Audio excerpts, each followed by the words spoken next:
Welcome to the Slop Farm. Enjoy the video. You start by opening the locker and selecting the exact player or team whose bat sticker you want to change.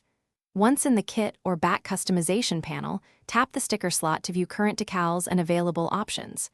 Make sure you're in edit mode and not preview, otherwise changes won't save. You'll see categories like brand, emblem, and custom. Select custom if you imported art, or brand to pick a preset.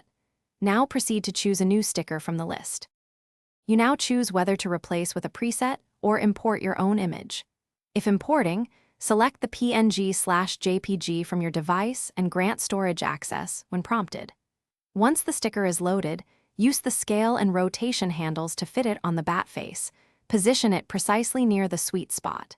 Pay attention to aspect ratio so the logo doesn't skew.